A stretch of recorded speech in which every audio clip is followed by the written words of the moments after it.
मोदी का वो वीडियो कुछ देर के लिए हटा दिया था जिसमें उन्होंने पेपर लीक पर एक सख्त कानून लाने की घोषणा की थी।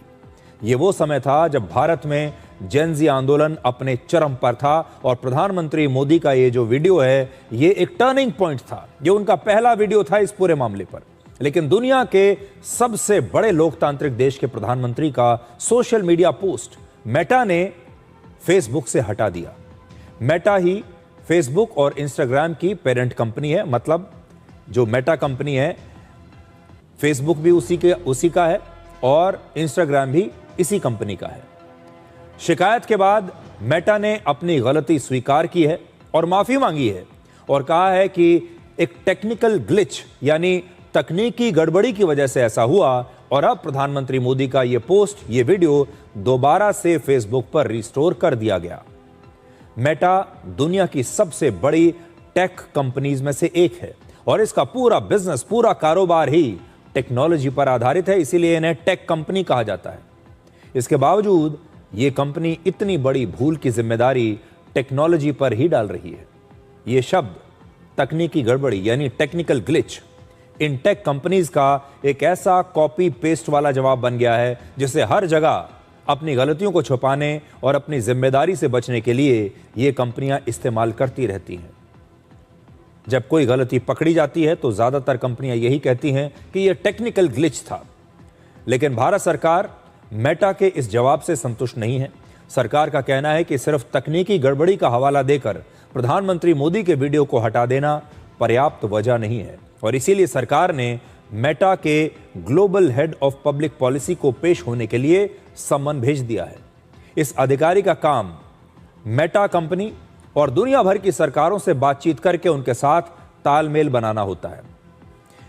यह मामला जैसा आपको दिखाई दे रहा है उससे कहीं ज्यादा गंभीर है, क्योंकि ये विदेशी सोशल मीडिया प्लेटफॉर्म्स दुनिया भर में अब सरकारों से भी कहीं ज्यादा शक्तिशाली बनती जा रही हैं। इस आंदोलन के दौरान मोदी सरकार की आलोचना करने वाले हजारों पोस्ट, हजारों वीडियोस, रील्स लगातार ट्रेंड कर रहे थे। आपके टाइमलाइन पर भी बाढ़ आ गई थी ऐसे वीडियोस की। ये वो वीडियोस थे जिनमें बहुत ही अभद्र भाषा का इस्तेमाल किया गया था, जिसमें सब कुछ सरकार विरोधी था। लेकिन इन वीडियोस को मेटा ने नहीं हटाया। इन वीडियोस के मामले में कोई तकनीकी गड़बड़ी नहीं हुई। इन वीडियोस के मामले में कोई टेक्निकल ग्लिच नहीं हुआ। ये सारे वीडियोस लगातार अपनी पूरी ताकत के साथ वायरल होते रहे। इन्हें जबरदस्त रीच मिली। ये आप सबकी टाइमलाइन पर बिल्कुल सही समय पर पहुंचे। इनमें से कोई वीडियो ना हटा, ना उसे दबाया गया। ऐसा कैसे हो सकता है? आज मैं आपको सरल भाषा में समझाना चाहता हूं कि किसी भी मुद्दे पर देश की राय कैसे बनती है। इस बार पेपर लीक पर हुए आंदोलन को लेकर देश भर में युवाओं की राय कैसे बनी और देश की आम जनता को यह कैसे पता चला कि दिल्ली में कोई इतना बड़ा प्रोटेस्ट हो रहा है। आप भी सोचिए, आपको कैसे पता चला? आप तो दिल्ली में थे भी नहीं। इसका कारण है सोशल मीडिया। इसका कारण है ये स्मार्टफोन जो हर समय आपके साथ रहता है। इस स्मार्टफोन से आप सिर्फ रात में कुछ घंटे के लिए अलग होते हैं।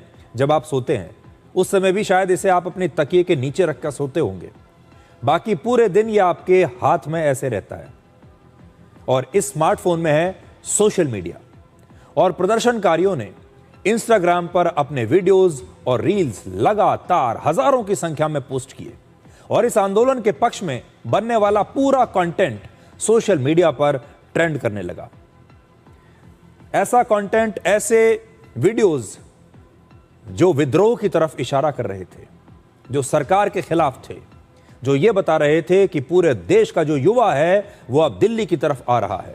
धीरे धीरे ये देश के लगभग हर युवा तक ये वीडियोस और ये कंटेंट पहुंच गया और उन्होंने फिर इन्हीं रील्स को आगे शेयर करना शुरू कर दिया।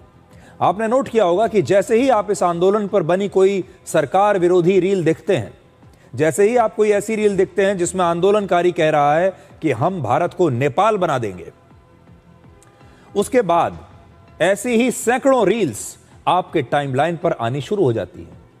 इसी को सोशल मीडिया की भाषा में एल्गोरिदम कहते हैं। एल्गोरिदम वो सिस्टम होता है जो तय करता है कि आपकी स्क्रीन पर कौन सी रील, कौन सा पोस्ट या कौन सा वीडियो सबसे पहले दिखाया जाएगा, यह तय करता है कि आपकी चॉइस क्या है, आप क्या देखना चाहते हैं। यह आपके दिमाग को पढ़ लेता है। अगर आपने एक ही प्रकार का कंटेंट, एक ही प्रकार का वीडियो 2-3 बार 4 बार देख लिया, तो फिर उसी विचारधारा का वीडियो आपके पास लगातार आने लगेगा।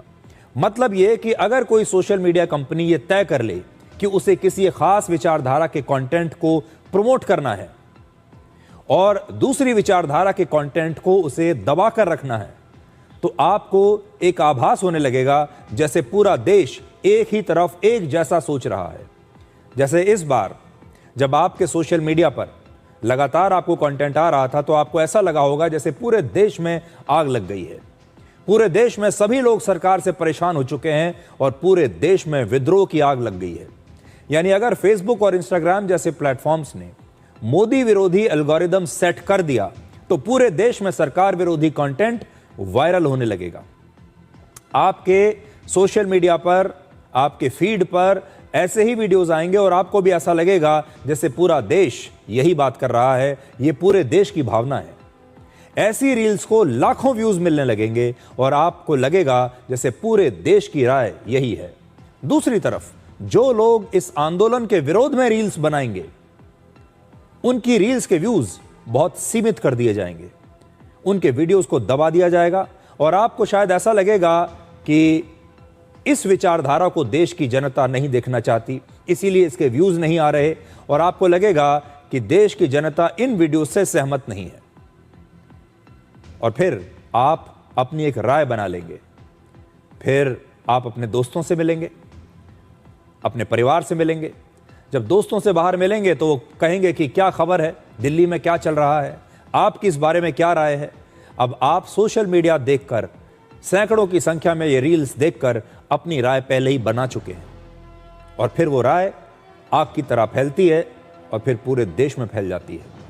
खतरनाक बात यह है कि देश की सोच को प्रभावित करने वाली ये सारी बड़ी बड़ी टेक कंपनियां अमेरिका की हैं, विदेशी हैं। नेपाल, बांग्लादेश, श्रीलंका और ईरान जैसे देशों में युवाओं को भड़काने में सोशल मीडिया का सबसे बड़ा हाथ था और यही कारण है कि किसी भी देश में जब विद्रोह हिंसक हो जाता है तो वहां सबसे पहले सोशल मीडिया को ही ब्लॉक करना पड़ता है। इसलिए आज अगर ये सोशल मीडिया कंपनी तय कर लें कि हमारे देश में किसे लोकप्रिय बनाना है और किसके खिलाफ लोगों को भड़काना है, तो ये काफी हद तक अब संभव हो चुका है। आपके सोशल मीडिया फीड पर जो हैशटैग्स ट्रेंड करते हैं, जो